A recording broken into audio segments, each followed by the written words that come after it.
같이 하나님의 말씀을 읽고 듣도록 하겠습니다. 여러분, 오늘도 계속해서 사사기입니다. 사사기 오늘은 16장에 있는 말씀을 함께 읽고 듣도록 하겠습니다.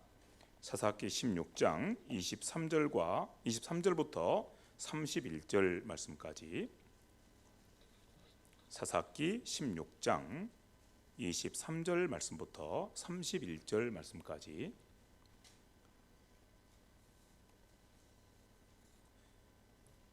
자, 찾으셨으면 한 목소리로 함께 읽겠습니다. 찾기 어려우신 분들은 앞에 화면을 보시고 참고하셔도 좋겠습니다. 23절입니다. 시작. 블레셋 사람의 방백들이 이르되 우리의 신이 우리 원수 삼손을 우리 손에 넘겨주었다 하고 다 모여 그들의 신 다곤에게 큰 제사를 드리고 즐거워하고, 백성들도 삼손을 보았으므로 이르되 우리의 땅을 망쳐놓고 우리의 많은 사람을 죽인 원수를 우리의 신이 우리 손에 넘겨주었다 하고 자기들의 신을 찬양하며 그들의 마음이 즐거울 때에 이르되 삼손을 불러다가 우리를 위하여 제주를 부리게 하자 하고 옥에서 삼손을 불러내어 삼손이 그들을 위하여 제주를 부리니라. 그들이 삼손을 두 기둥 사이에 세웠더니 삼손이 자기 손을 붙든 소년에게 이르되 나에게 이 집을 버틴 기둥을 찾아 그것을 의지하게 하라 하니라. 그 집에는 남녀가 가득하니 블레셋 모든 방백들도 거기에 있고 지붕에 있는 남녀도 3,000명 가량이라. 다 삼손이 제주 부리는 것을 보더라. 삼손이 여호와께 부르짖어 이르되 주 여호와여 구하옵나니 나를 생각하옵소서. 하나님이여 구하옵나니 이번만 나를 강하게 하사 나의 두 눈을 뺀 블레셋 사람에게 원수를 단번에 갚게 하옵소서 하고, 삼손이 집을 버틴 두 기둥 가운데 하나는 왼손으로 하나는 오른손으로 껴 의지하고 삼손이 이르되 블레셋 사람과 함께 죽기를 원하노라 하고 힘을 다하여 몸을 굽히매 그 집이 곧 무너져 그 안에 있는 모든 방백들과 온 백성에게 덮이니 삼손이 죽을 때에 죽인 자가 살았을 때에 죽인 자보다 더욱 많았더라. 그의 형제와 아버지의 온 집이 다 내려가서 그의 시체를 가지고 올라가서 소라와 에스다올 사이 그의 아버지 마노아의 장지에 장사하니라. 삼손이 이스라엘의 사사로 20년 동안 지냈더라. 아멘. 자, 오늘 말씀은 여러분이 방금 전에 함께 읽으신 대로 사사 삼손에 대한 그런 이야기입니다. 우리가 너무나 잘 아는 대로 삼손은 정말 힘이 센 그런 장사 중에 장사였습니다. 삼손이 얼마나 힘이 센 사람이었는지 성경은 몇 가지 그런 일들에 대해서 말씀을 해주시는데요.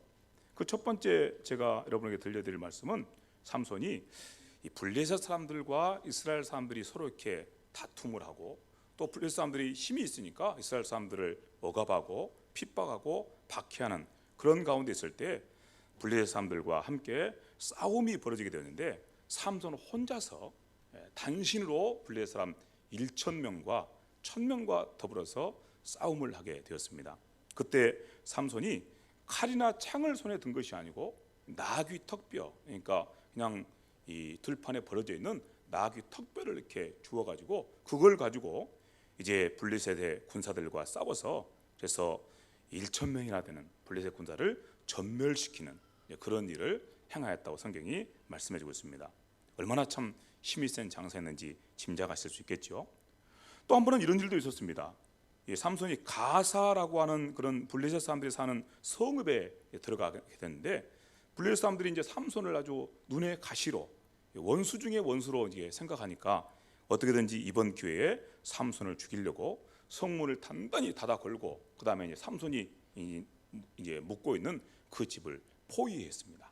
그리고 이제 때가 되면 새벽이 되어서 때가 되면 삼손을 덮쳐서 이제 잡아 죽이려고 그렇게 하고 있는데 삼손이 밤중에 잠에서 깨가지고 그래가지고 이제 집에서 나온 다음에 그 다음에 성문을 닫아 놓았는데 성문짝을 그냥 통째로 뜯어가지고, 성문짝뿐만 아니라 성문 받침하는 그런 문설주까지 다 통째로 뜯어가지고 그것을 들어매고, 참 거짓말같이 들리죠. 근데 사실입니다. 그래서 그 성문짝을 통째로 뜯어가지고 약 한 100열이나 이렇게 달려가서, 그래서 헤브론이라고 하는 곳이 있는데 헤브론 앞산 그 꼭대기까지 올라갔다고 이렇게 말씀하고 있습니다. 얼마나 참 힘이 세면은 그런 일을 할 수 있을까요? 단지 그냥 성문짝을 뜯어버리는 정도가 아니고 성문짝을 뜯어가지고 그걸 짊어지고, 그리고서 100리 정도나 이렇게 달려간 다음에 헤브론산 앞산 꼭대기까지 이르렀더라. 성경이 이렇게 말씀하고 있습니다. 이 정도 되면 뭐 세상에서 가장 힘이 센 사람이라고 말할 수 있겠죠. 그래서 삼손 그러면 힘이 센 장사, 세상에서 제일 힘이 센 장사로 사람들이 다 알고 있습니다. 그만큼 유명한 사람입니다. 그런데 삼손이 이렇게 힘이 센 장사로서 이스라엘 사람들 가운데 딱 버티고 있으니까 당시에 이 블레셋 사람들이 이스라엘 사람들을 공격하고 싶어도 공격을 할 수가 없어요. 삼손이 무서워서 공격을 하지 못합니다. 그래서 삼손이 20년 동안 이스라엘 가운데 사사로 있었는데 그때는 감히 블레셋 사람들이 이스라엘을 넘보지를 못했어요. 삼손이 사사로 있기 전에는 블레셋 사람들이 와서 이스라엘 사람들을 지배했거든요. 지배권을 이렇게 다 가지고, 그래서 그들 위해서 이렇게 자기들 마음대로 이스라엘 사람들을 노략질도 하고 막 그랬는데, 삼손이 사사로 있는 동안에는 감히 이 블레셋 사람들이 이스라엘 사람들을 넘보지를 못합니다. 이 블레셋 사람들은 얼마나 참 대단한 그런 용사들이었는가 하면요, 이 고대 근동에서 아주 뛰어난 그런 용사들이었습니다.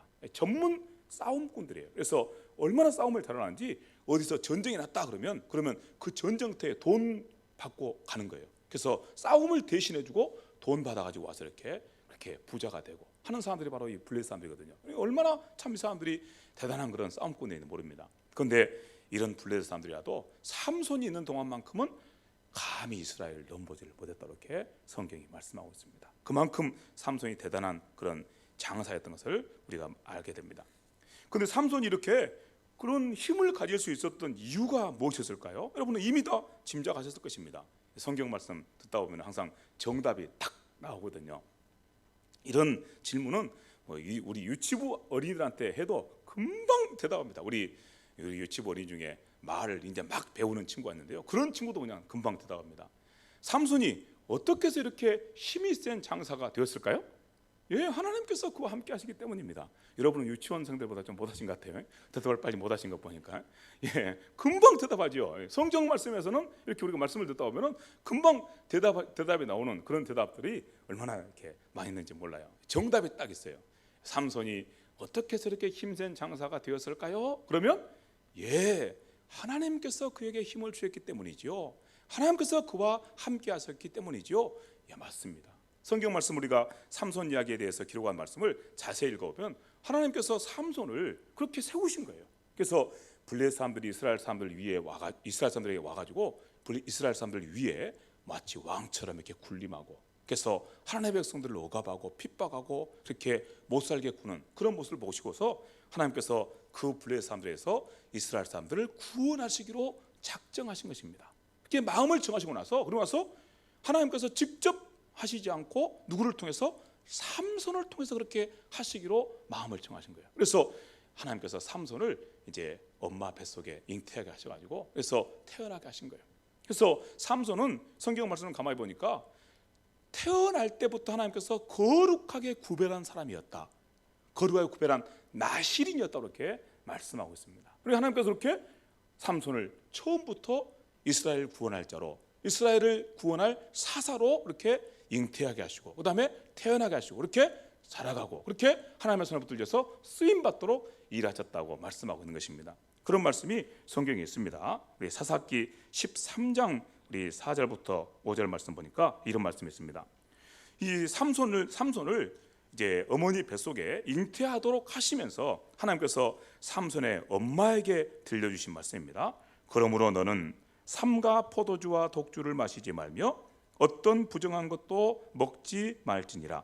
보라, 내가 임신하여 아들을 낳으리니 그의 머리 위에 삭도를 대지 말라. 삭도는 칼입니다.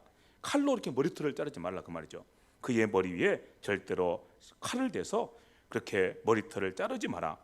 이 아이는 태에서 나옴으로부터 하나님께 바쳐진 나실인이 됨이니라. 그가 블레셋 사람들의 손에서 이스라엘을 구원하기 시작하리라. 하나님께서 이제 이 삼손을 임신하는 엄마를 향해서 주시는 말씀입니다. 이 아이는 특별한 아이로 내가 택하여서 이스라엘 사람들을 구원하기 위해서 쓸 그릇이니까 이 아이는 거룩하게 하나님께 바쳐진 그런 사람이다. 그러니까 이 아이를 어떻게 길러라? 거룩하게 길러라 그 말이죠. 너는 임신했을 때부터 포도주나 독주는 입에 대지도 말고, 그 다음에 또 이렇게 부정한 것들, 더러운 것들은 가까이 하지도 말고, 특별히 이 아이가 태어나면 절대로 머리에다가 뭘 대지 마라? 칼을 대지 마라. 그래서 머리털을 깎지 마라고 말씀합니다. 왜냐하면 이 말씀을 이렇게 들려주신 이유가 민수기라는 성경에 보면 하나님께서 모세를 통해서 나실인 제도라고 하는 그런 제도를 허락하신 것을 보게 됩니다. 나실인이라는 것이 뭐냐면 하나님의 사람들 가운데 어떤 사람이 야, 내가 나를 참 거룩하게 구별해서 하나님께 좀 드렸으면 좋겠다, 그런 소원이 생긴단 말이죠. 여러분도 가끔 그런 소원이 있잖아요. 아, 내가 이번에 특별하게 금식하는 그런 기한을 정하고 금식하면서 하나님께 나갔으면 좋겠다. 40일 내가 금식하겠습니다. 매일은 못하지만, 매 끼는 못하지만 아침 한 끼라도 40일 내가 금식하면서 하나님 앞에 내 마음을 표현해 드리겠습니다. 이런 마음을 가질 때가 있잖아요. 이 나시인들도 마찬가지예요. 그래서 하나님의 사람들이 그런 마음을 품는 거죠. 그래서 하나님, 제가 이번 40일 동안 아니면 100일 동안 아니면 또 며칠 동안 하나님께 저를 바쳐드리겠습니다. 저를 거룩하게 구별드리겠습니다 하고는 그런 마음을 정하면 기간을 그렇게 정한 다음에 그 기간 동안에는 포도주나 독주를 가까이 해야 하는 것입니다. 첫 번째가 그거예요. 이 포도, 그래서 포도도 가까이 하잖아요. 포도도 이 술 근원이 되는 포도도 가까이 이제 않게 되고요. 그 다음에 또 이제 뭐 시체를 만진다든지 아니면 또 더러운 것들, 하나님께서 더럽다고 하신 것들을 만지지 않고 자기를 다 구별해서 이렇게 깨끗하게 구별해서 하나님 앞에 드리는 일을 합니다. 또 한 가지 중요한 게 뭐냐면 세 번째로는 머리를 깎잖아요. 그 기간 동안에는, 예를 들면 내가 40일 동안 하나님 앞에 나를 바치겠으면 했으면 40일 동안 절대 머리를 깎지 않아요. 만약에 머리를 깎아버렸다면 그 서원이 무효가 되어 다시 시작을 하게 됩니다. 다시 시작을 해야 됩니다. 그런 게 바로 나실인 제도거든요. 근데 여기서 우리가 함께 말씀을 들으면서 참 생각해야 될 게 하나 있어요. 뭐냐면 이 나실인 제도에 대해서 방금 전에 말씀드렸는데, 나실인으로 자기를 구별해 드릴 때 누가 자기를 구별합니까? 자기가 마음의 소원을 품고, 아, 내가 이 기간 동안에 나를 이렇게 구별해서 하나님 앞에 드려야 되겠다고 자기가 자기를 구별해서 하나님 앞에 드리지요. 그게 이제 나실인 제도거든요. 그런데 오늘 우리가 함께 읽은 말씀 가운데 삼손에 대해서 하시는 말씀 들어보니까 삼손은 태어나기도 전부터 이미 나실인이에요. 그러니까 삼손 자기가, 아, 저는 평생 하나님 앞에 저를 구별해서 나실인으로 그렇게 하나님 앞에 거룩하게 나를 바치겠습니다, 이런 게 아니라고요. 누가 그를 먼저 택하신 거죠? 하나님 그를 먼저 택하시고 하나님께서 그를 나실인으로 세우시고, 그다음에 이 아이는 거룩한 아이다, 얘는 내게 바쳐진 아이로서 내가 쓸 그릇이다, 내가 이를 통해서 이스라엘을, 내 백성 이스라엘을 원수들의 손에서 구원하겠다, 이렇게 한 사람이 누구라고요? 삼손이다 그 말이죠. 삼손은 좀 특별한 나실인이죠. 보통 나실인은 자기가 자기를 구별해 드리는데 삼손은 하나님께서 삼손을 구별해서 그렇게 나실인으로 세우시고 그렇게 복되게 쓰신 사람이에요. 그러니까 아주 특별한 나실인이라고 생각할 수 있습니다. 자, 이렇게 우리가 말씀을 듣고 보니까 금방 우리는 누가 생각나냐면 내가 생각이 납니다. 여러분, 삼손 얘기를 듣다가 내가 금방 생각나요. 나도 내가 나를 구별해서 하나님 앞에 드린 것이 아닙니다.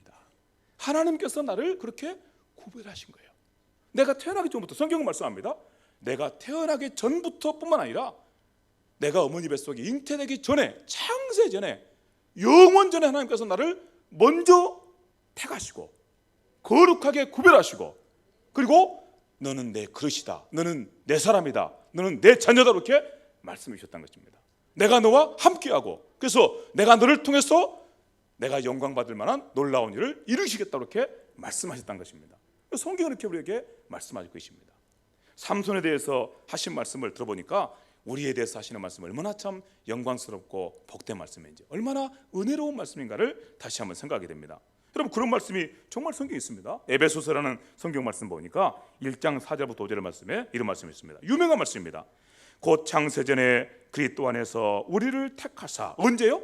창세전에, 세상을 만드시도 전에 우리를 택하셨다, 이렇게 말씀하셨습니다. 우리를 하나님의 사람으로 택하신 거예요. 삼손은 엄마 뱃속에 그를 잉태시키시면서 그러면서 내가 이 아이를 택했다. 이 아이는 내가 쓸 거룩한 그릇이다 말씀하시는데 우리에 대해서는 뭐라고 말씀하시죠? 창세 전에 하셨다고 말씀합니다. 영원전에 그렇게 하셨다고 말씀하십니다. 그렇게 말씀하죠. 우리로 사랑 안에서 그 앞에 거룩하고 흠이 없게 하시려고 거룩한 그릇을 택하셨다 그 말이죠. 그렇게 말씀합니다. 그 기쁘신 뜻대로 우리를 예정하사 예수 그리스도로 말미암아 자기의 아들들이 되게 하셨다. 삼손은 하나님께서 쓰시는 그릇으로 이스라엘 구원할 구원자로 사사로 이렇게 선택하셨는데 우리는 어떻게 세우셨다고 말씀합니까? 하나님의 자녀로 세우셨다고 말씀합니다. 하나님의 아들들이 되게 하셨으니 라고 말씀하고 있습니다. 얼마나 놀라운 그런 은혜입니까? 이런 은혜가 우리에게 있다 그 말이죠. 여러분 아까 우리가 함께 같이 말씀 나눈 것처럼 삼손이 삼손이었던 이유, 삼손에게 이렇게 힘이 있었던 이유, 그래서 아무도 그를 상대할 수 없었던 이유, 그게 뭐였습니까? 하나님께서 그를 택하신 거예요. 하나님께서 그를 이스라엘의 구원자로 사사로 세우시고 그를 쓰신 것입니다. 그렇기 때문에 그렇게 된 것이죠. 우리도 마찬가지다 그 말이죠. 우리도 삼손과 비교해 볼 때 삼손보다도 더 놀라운 모습을 하나 앞에 이렇게 세움을 입었다는 사실 기억하시기를 바랍니다. 계속되는 말씀 하나만 더 들어보겠습니다. 고린도전서 15장 10절 말씀인데요. 그러나 내가 나 된 것은 하나님의 은혜로 된 것이다. 우리가 너무나 잘 아는 말씀이죠. 내가 나 된 것은 하나님의 은혜로 된 것이다. 내가 나를 구별한 게 아니에요. 내가 나를 하나님 앞에 세운 거 아닙니다. 하나님께서 은혜로 나를 선택하셨고 하나님께서 나를 그렇게 거룩하게 구별하셨고 그리고 이제는 하나님의 그릇으로 쓰고 계신다고 말씀하고 있습니다. 사도 바울이라는 분이 그렇게 고백하는 고백이에요. 나의 나 된 것은 하나님의 은혜로 된 것이다. 이 사도 바울의 고백이 누구의 고백입니까? 우리의 고백입니다. 나의 나 된 것은 하나님의 은혜로 되었습니다. 이렇게 고백하게 됩니다.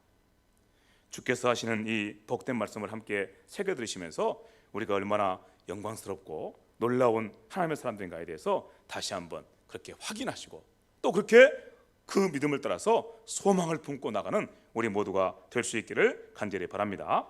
어쨌든 삼손이 아무도 당할 수 없는 힘으로 온 세상에 그의 이름을 떨칠 수 있었던 이유, 그것은 뭐였습니까?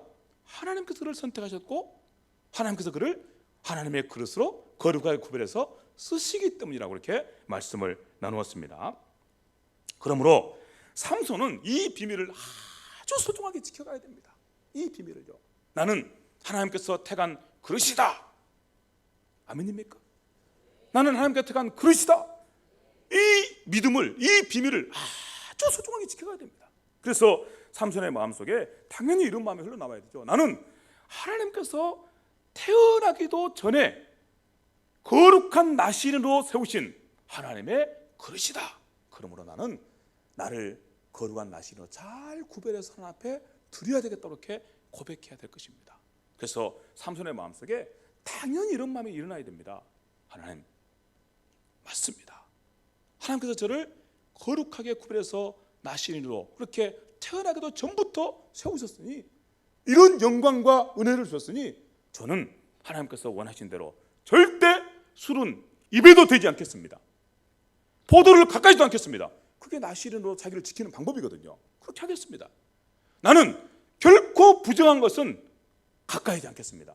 그리고 제 머리에 평생 동안 삭도, 칼을 대서 제 머리를 자르는 일을 없게 하겠습니다. 그래서 저는 나시린으로서 나를 굳건하게 지켜가면서 영광스럽게 하나님의 사람으로 그렇게 살아드리겠습니다. 하나님의 은혜를 따라서 그렇게 저를 굳건하게 지키며 살겠습니다. 도와주십시오. 함께 하십시오. 이렇게 소원을 품고 나가는 것이 마땅하지 않겠습니까? 그런데 그랬습니까? 그렇지 못했습니까? 그렇지를 못한 거예요. 이게 삼손의 비극입니다. 하나님께서 그에게 은혜를 주시지 않아서가 아니고 하나님께서 그에게 은혜를 다 주셨는데 삼손은 그것을 지켜가지 못한 거예요. 자기가 하나님께로부터 택함을 받은 거룩한 나실이라고 하는 이 사실을 마음속에 덜 새기고 그 마음을 따라서 그렇게 자기를 지켜가는 삶에 전심전력하지는 못한 것입니다. 우리와 비슷한 거예요. 우리와 비슷한 거예요. 그래서 삼손 이야기를 함께 읽으면서 우리 이야기를 한번 같이 들어봅시다. 우리와 비슷한 거예요. 우리도 그러잖아요. 어떤 분들은 하나님께서 자기를 영원전에 예정하시고 선택하셔서 하나님의 사람, 하나님의 자녀가 되게 하셨다는 사실조차도 모르고 있는 분이 계세요. 자기가 하나님 안에서 얼마나 거룩하게 구별된 특별한 사람인가를 모르는 사람이 있다니까요, 우리 가운데. 아직도 그걸 모르는 분들이 계세요. 그런 분들은 자기가 어떤 사람인 줄 모르니까, 그러니까 거기에 합당하게 사는 삶에 열심을 낼 리가 없죠. 자기가 그렇게 거룩한 사람인지 모르니까요. 여러분, 혹시 우리 가운데 아직도 하나님께서 나를 그렇게 거룩하게 구별하셔서 하나님의 사람으로 세우셨다는 사실, 그 일이 영원 전에 내 뜻과는 상관없이 하나님의 은혜로 이루어졌다는 사실을 믿지 못하신 분이 계신다면 이 복된 믿음을 회복하는 시간이 될 수 있기를 바랍니다. 그래야 우리 속에 소원이 생기게 됩니다. 하나님, 이런 은혜를 주셨군요. 나는 하나님에서 이런 사람이군요. 이런 사람답게 살겠습니다. 이렇게 나가게 되는 것입니다. 그런데 그러지 못하면 그렇게 안 되는 거예요. 그 믿음이 확실하지 않으면 삶 속에서 우리가 그 믿음을 따라서 거룩한 삶을, 하나님의 택한 백성다운 그런 복된 삶을 살아갈 수가 없다, 그 말입니다. 주께서 하시는 말씀을 깊이 헤아려 들으시면서 여러분, 삼손일 수 있었던 이유가 무엇인가를 다시 한번 생각해 보시기 바랍니다. 삼손은요, 이 태양과 같은 사람이라는 뜻이거든요. 태양과 같은 사람, 얼마나 그가 빛나는지 태양과 같은 사람이라는 그런 뜻을 가지고 있어요. 삼손이라는 이름이요.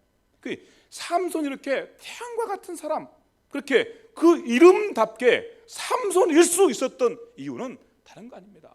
자기가 누구인가를 확실하게 할 때입니다.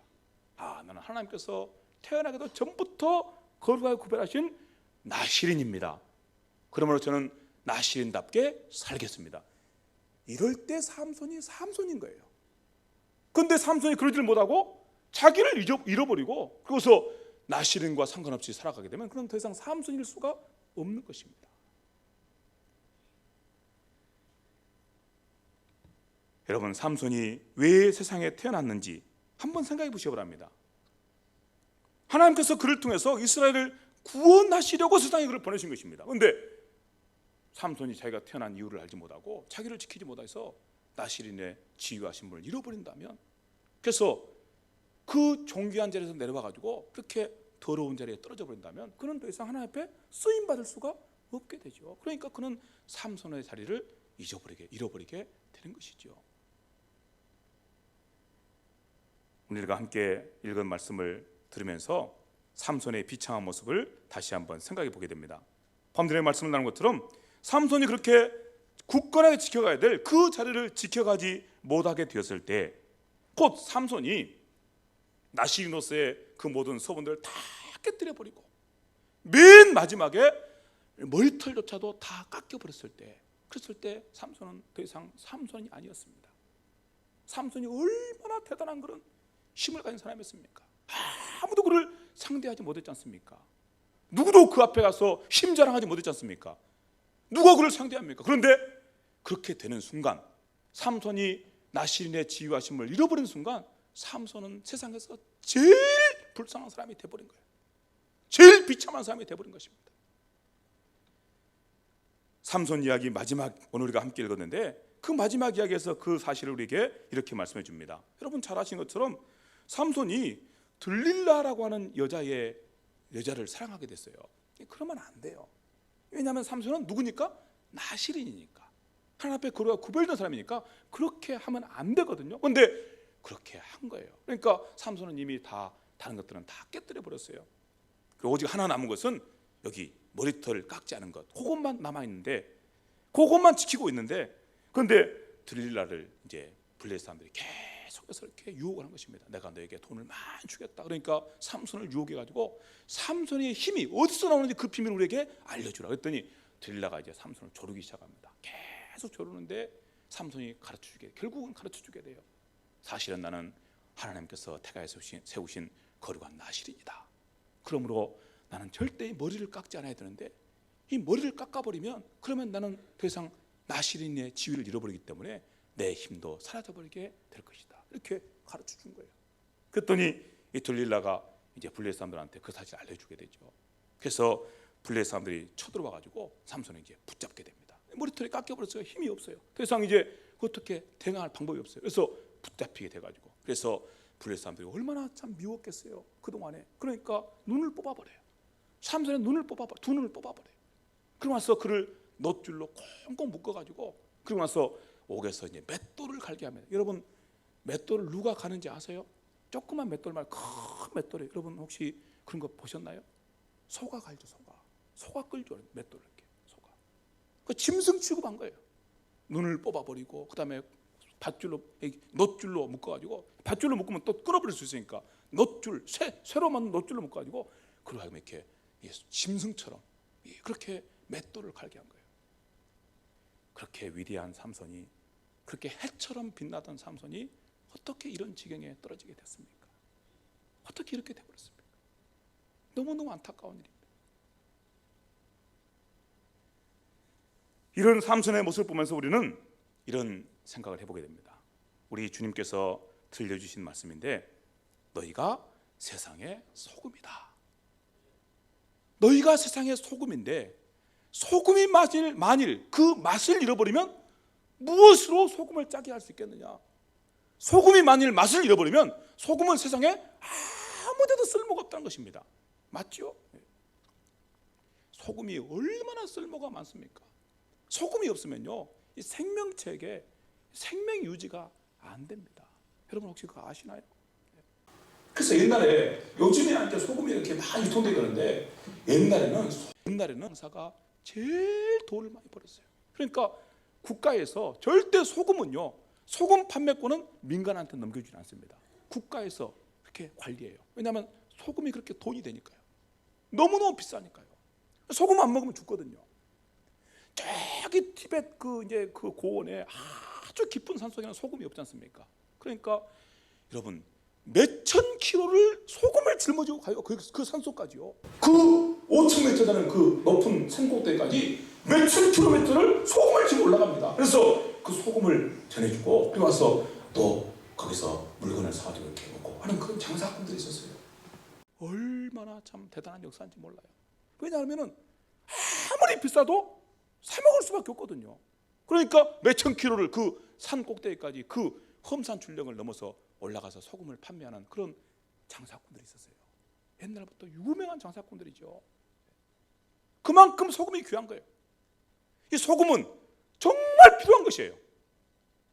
사람에게, 짐승에게 너무너무 필요한 것입니다. 없으면 절대 안 되는 것입니다. 그런데 맛을 잃은 소금은 쓸데 있어요, 없어요? 아무데도 쓸데 없어요. 거름할 수 있습니까? 거름도 못해요. 그것은 거름도 못해요. 그래서 밖에 버려지게 돼요. 왜냐하면 쓸데가 없으니까요. 그리고 사람들의 손에, 사람들의 발에 밟히게 됩니다. 이게 소금의 모습이다. 주님께서 그 말씀을 들려주신 것입니다. 그러면서 말씀하시죠. 너희가 얼마나 귀한 사람인가를 생각해라. 너희는 하나님께서 택하신 그릇이고, 하나님께서 놀랍게 쓰시도록 영광의 그릇으로 세우신 하나님의 백성들이고 하나님의 자녀들이라고 말씀합니다. 그렇지만 너희가 그 지위와 신분을 잃어버리게 되면 너희는 세상에서 아무데도 쓸모가 없다고 말씀한 것입니다. 세상에서 우리 그리스도인들만큼 존귀한 자들이 없어요. 영광스러운 자들이 없습니다. 누가 우리 그리스도인들과 비교가 되겠습니까? 세상 사람들은 그걸 인정하지 않겠지만 하나님께서 우리를 그렇게 존귀하고 영광스럽게 세우셨습니다. 세상이 다 사라져도 그리스도인은 남을 것입니다. 이 그리스도인 교회가 사라지면요, 세상도 의미가 없어지게 된 거예요. 왜냐하면 창조주 하나님의 목적이 교회에게 있기 때문입니다. 그리스도인에게 있기 때문이에요. 교회를 통해서 영광 받으시고 그리스도인을 통해서 영광 받으시기를 기뻐하시기 때문에 그리스도인과 교회가 세상의 소망이에요. 그리스도와 교회가 사라지면 세상도 의미가 없어지게 되는 거예요. 그만큼 존귀하고 영광스러운 백성들입니다. 우리가 다 인정하는 사실입니다. 우리 한국 사회 이만큼 이렇게 발전하고 이만큼 이렇게 참 이 안으로 밖으로 자랑할 만한 그런 모습이 된 거예요. 누구 때문인 줄 아세요? 교회 때문이에요. 다 인정합니다. 한국 사회가 이기주의로 흘러가고 그렇게 문제가 많다고 다 이렇게 이구동성으로 다 같이 염려를 하지만, 그래도 한국 사회에 대해서 소망이 있다고 말하는 분들, 이 안 믿는 분들의 입에서 나오는 이야기입니다. 그분들이 뭐라고 말하는 줄 아세요? 그래도 한국에는 그리스도인들이 많다, 그 말. 교회가 여전히 일하고 있다는 것입니다. 그렇기 때문에 한국 사회는 소망이 있다고 이렇게 말씀합니다. 이 안 믿는 사회학자들이 하는 말이에요. 이 목사가 하는 말이 아니고요. 정말 복음의 빛을 받고 진리의 빛을 받아서 그 빛 가운데 서 있는 그리스도인들은 세상의 소금입니다. 세상의 빛입니다. 얼마나 존경스러운 영광스러운 모습인지 모릅니다. 여러분, 진짜 변화되어서 새 사람 된 사람이 어떤 가정에 있어 보세요. 어떤 불신 가정에 있어 보세요. 그 가정 전체가 변화돼요. 새롭게 됩니다. 놀라면서 변화되는 거예요. 여러분, 결코 과장이 아닙니다. 세상에 소망이 있는 것은 그리스도인 때문입니다. 교회 때문이에요. 그래서 예수께서 말씀하신 거예요. 너희가 세상의 빛이고 너희가 세상의 소금이라고 말씀하고 계신 것입니다. 그런데 이렇게 존귀하고 영광스러운 예수 믿는 사람들이 만약에 그 맛을 잃어버리면 세상에서 가장 천덕꾸리가 되는 거예요. 세상에서 가장 부끄러운 사람이 되는 거예요. 여러분, 혹시 그런 모습 혹시 보셨는지 모르겠습니다. 어떤 목사님이라든지 그런 분들이, 어떤 유명한 그런 분들이 실수하는 경우들이 있죠. 실수하는 경우. 그래서 세상에 웃음거리가 되는 경우들이 있어요. 예. 그럴 때 그는 세상 속에서 더 이상 그 어떤 영광도 갖지 못하게 돼요. 얼마나 비참해지는지 몰라요. 얼마나 참담해지는지 몰라요. 그런 모습들이 오늘 우리가 살고 있는 이 세상 가운데 얼마나 자주 일어나고 있는 그런 모습입니까? 다시 한번 우리 생각하시면서 여러분, 주님께서 하시는 이 복된 말씀에 귀를 기울이시기 바랍니다. 너희는 세상의 소금이니 소금이 만일 그 맛을 잃으면 무엇으로 짜게 하리요? 후에는 아무 쓸데없어 다만 밖에 버려져 사람에게 밟힐 뿐이니라.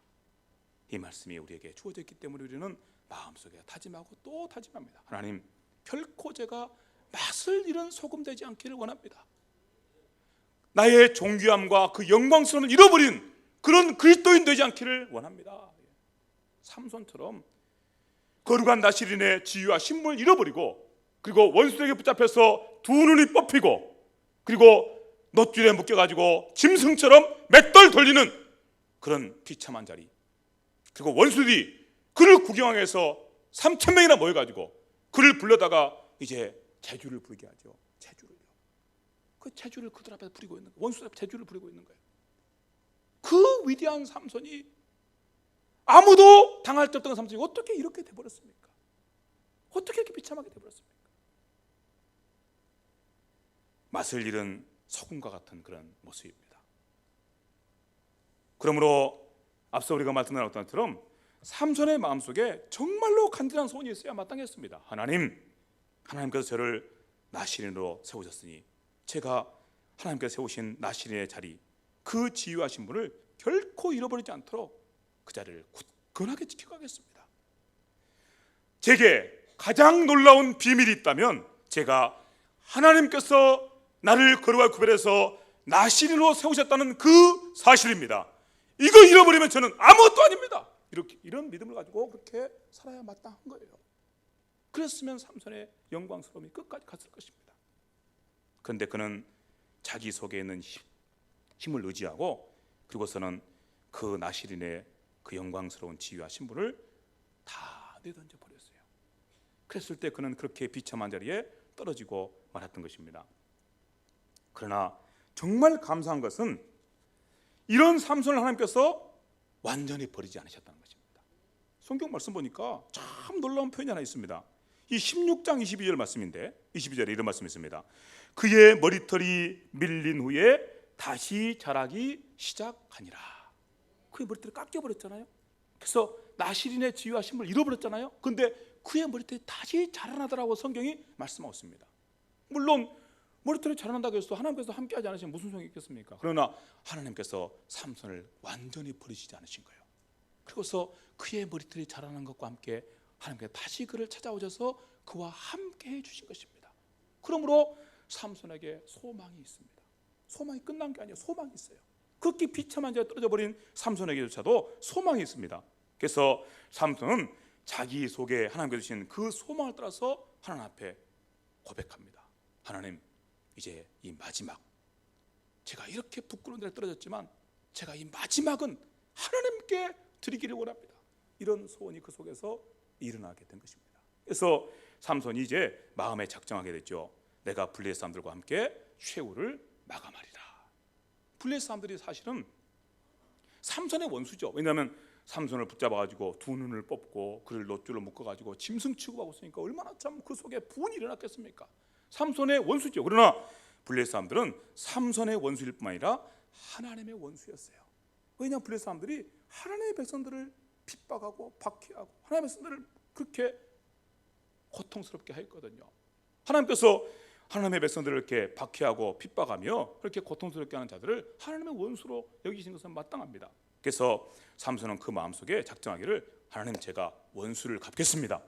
그런데 자기 원수일 뿐만 아니라 누구의 원수를? 하나님의 원수를 갚겠습니다. 이런 마음의 소원이 그 속에 일어나게 된 겁니다. 그래서 삼손은 이제 마지막 결단하게 됩니다. 내가 이 블레셋 사람들과 함께 죽겠다. 지금 이 삼손이 와서 재주를 부리는 것을 보려고 이 방백들, 이 블레셋의 그런 모든 통치자들이 다 한 자리에 모이고요. 그걸 또 축하하고 즐거워하기 위해서 삼손을 잡아가지고 이제 그 원수를 처치하는 그런 시간이 됐으니까요. 그런 가운데 있었고요. 그 다음에 또 그걸 구경하려고 수많은 블레셋 사람들이 함께같이 모여서 3,000명이나 한 집에 모여 있는 거예요. 그런데 그 집을 무너뜨려서 그래서 그들과 함께 같이 죽음을 맞이하기로 이렇게 작정한 거예요. 그리고 나서 그가 이제 마음속에 작정하면서 그러면서 이렇게 고백하게 되죠. 내가 나의 원수 하나님의 원수들인 저 블레셋 사람들에게 반드시 원수를 갚겠습니다. 이런 마음을 가지고 이제 그 집을 받치고 있는 기둥을 붙잡고 기둥을 무너뜨리게 되죠. 그때 하나님을 향해서 큰 소리로 부르짖었던 그런 부르짖음이 여기에 있습니다. 제가 한번 읽어보겠습니다. 삼손이 여호와께 부르짖어 이르되 주 여호와여 구하옵나니 나를 생각하옵소서. 하나님이여 구하옵나니 이번만 나를 강하게 하사 나의 두 눈을 뺀 블레셋 사람에게 원수를 단번에 갚게 하옵소서 하고서 삼손이 이르기를 블레셋 사람과 함께 죽기를 원하노라. 우선 이렇게 기둥을 붙잡고 확 무너뜨리게 됩니다. 그래서 그 기둥이 무너져 버리니까 집이 통째로 무너지게 되죠. 그래서 그 안에서 삼손과 함께 거기에 모였던 모든 블레셋 사람들이 죽음을 맞이하게 되었습니다. 그리고 성경이 참 이 일에 대해서 말씀하면서 참 귀한 말씀을 들려줍니다. 여기 우리 16장 30절 하반절에 보니까 이런 말씀이 있습니다. 삼손이 죽을 때에 죽인 자가 살았을 때에 죽인 자보다 더욱 많았더라. 하나님의 은혜입니다. 얼마나 놀라운 은혜인지 몰라요. 삼손이 그렇게 큰 은혜를 하나님께 받았으면서도 그 은혜를 배반하고 곧 맛을 잃은 소금이 돼가지고 그렇게 비참한 자에 떨어져가지고 블레셋 사람들의 조롱을 당하고 그러고 나서 그게 끝나버리면 그러면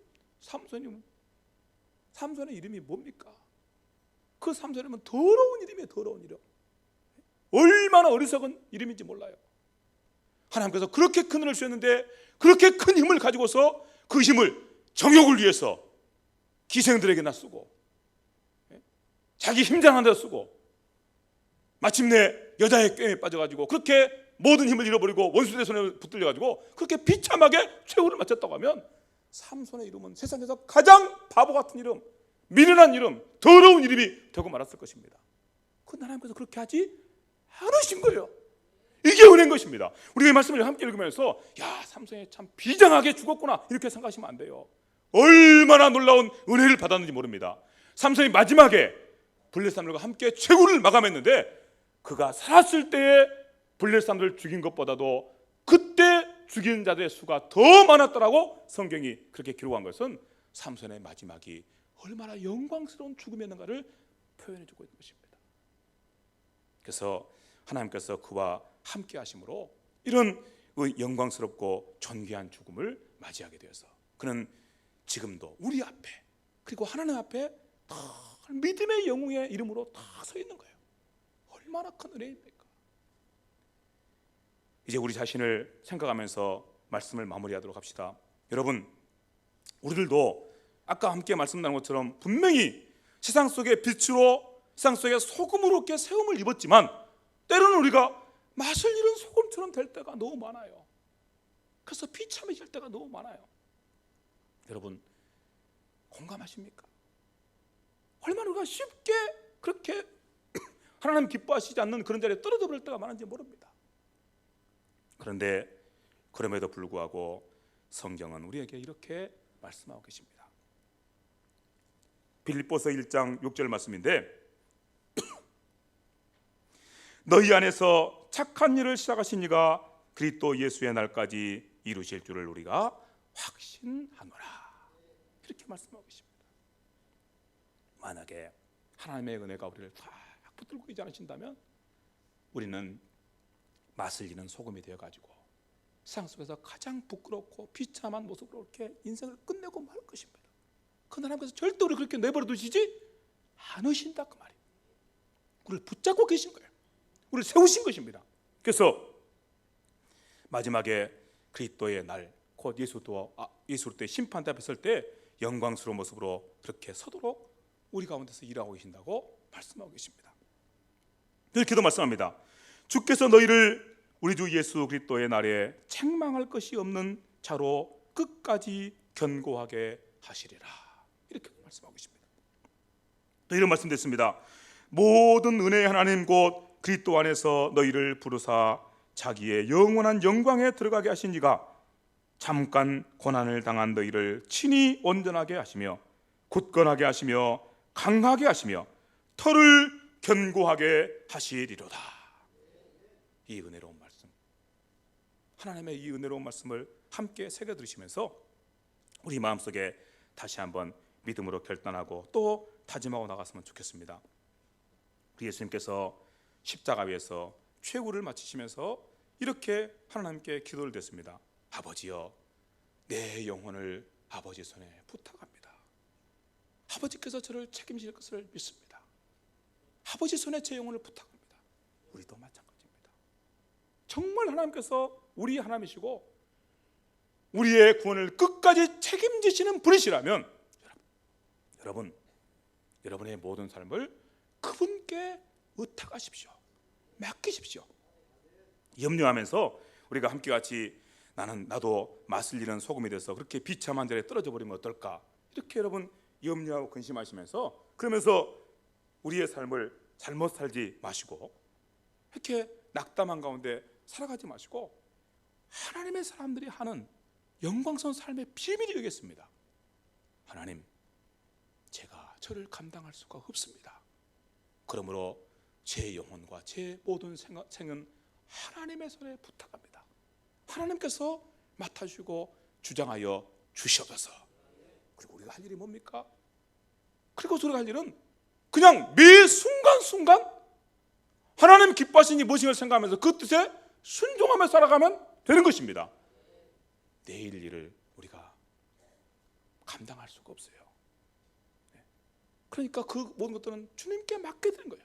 그리고서 우리가 하는 유일한 일은 오늘 이 시간에 그리고 매 순간에 하나님 기뻐하신 일이 무엇인지를 생각하면서 그 뜻에 따라서 우리의 삶을 살아가게 되면 저와 여러분의 삶은 그렇게 영광스럽고 존귀한 삶으로 마무리할 수가 있을 것입니다. 우리 함께 들은 말씀 생각하면서 다시 한번 믿음으로 결단합시다. 하나님, 결코 어떤 경우에도 맛을 잃은 소금처럼 그렇게 되지 않기를 원합니다. 그리고 정말 하나님께서 기뻐하시는 그 모습대로 하나님께서 저와 함께 하심으로 세상 속에서 주님 기뻐하시는 놀라운 일을 감당하는 그런 존귀한 자로 살아가게 하여 주시옵소서. 이 복된 마음의 손 함께 품고 나가는 거룩하고 복된 이 시간 될 수 있기를 간절히 바랍니다. 들려주신 말씀 생각하면서 기도드리겠습니다. 하나님 아버지, 감사합니다. 하나님의 말씀을 함께 드리며 우리 마음에 참 아픈 마음이 있습니다.